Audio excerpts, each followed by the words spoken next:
જાડેજા શ્રી ભદ્રસિંહજી, ગામ રામવાવ ગામની ગૌચર જમીન વિશે લગભગ આજ 7 વર્ષથી લડાઈ ચાલુ છે અને હજી સુધી આ અધિકારીએ કાંઈ પણ કર્યું નથી. વારંવાર નોટિસ દી આવે, 26-27 નોટિસ દીધી, જાહેર નોટિસ હું 4-5 દીધી, પણ હજી સુધી ખાલી કર્યો નથી. એટલે અધિકારીની મેલી નીતિ બહુ છે, મોટી. અને અમુક ગામડામાં ધડાધડ ફગાવતા આવે તો રામવાવની તો મેં જાહેર કરી દીધી. 2 વાર માપણી સીટ કરાવેલ, માપણી થઈ ગઈ અને ભુજ કલેક્ટર સાહેબે જે 22 જણા ઉપર લેન્ડ ગેમિંગ કરી હતી એમાંથી 2 જણાની ધરપકડ કરી હતી અને એ ખોટો પંચનામો થયો છે. કેમ કે આ તો લાખ વર્ગવાળા માણસ છે અને અધિકારી આને રામવાવમાં કાંઈ પણ જડતો હશે એવો લાગી રહ્યો છે. અને હવે 966 68 આ 3 સર્વેનંબરના 600 એકર જમીનની હાઈકોર્ટનો ઓર્ડર મારા ગણે હતો તો મારો માન્ય ન રાખ્યો, પણ હું લોકોનો રહ્યો.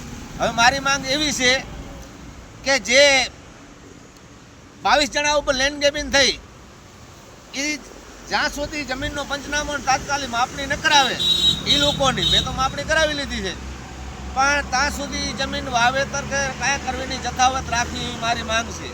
બીજી 966 એ તાત્કાલિક ધોરણે જે નોટિસ દીધી બાકીના રહ્યા એને તાત્કાલિક ધોરણે ખાલી કરાવે. જો ખાલી નહીં કરાવે ત્યાં સુધી મારો અનશન આંદોલન ચાલુ રહેશે.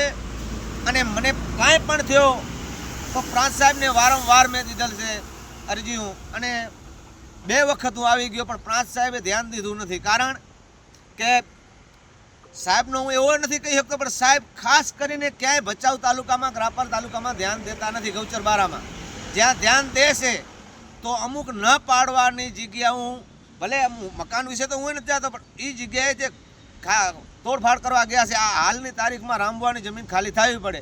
નહીં થાય તો આમાં મારો મોત પણ આજુ ફેરે આવશે. તેને જવાબદાર પ્રાંત સાહેબ, ટીડીઓ સાહેબ, ભુજ કલેક્ટર ને ડીડીઓ સાહેબ રહેશે. કમી શેના માટે બેઠા છો?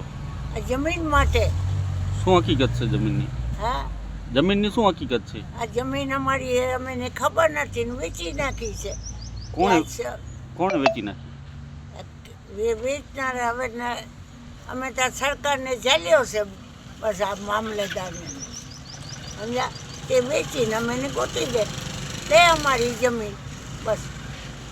કેટલા દિવસથી બેઠા છો તમે? હા, કેટલા દિવસથી બેઠા છો? કેટલા દી આજે 15 તારીખથી બેઠા છે.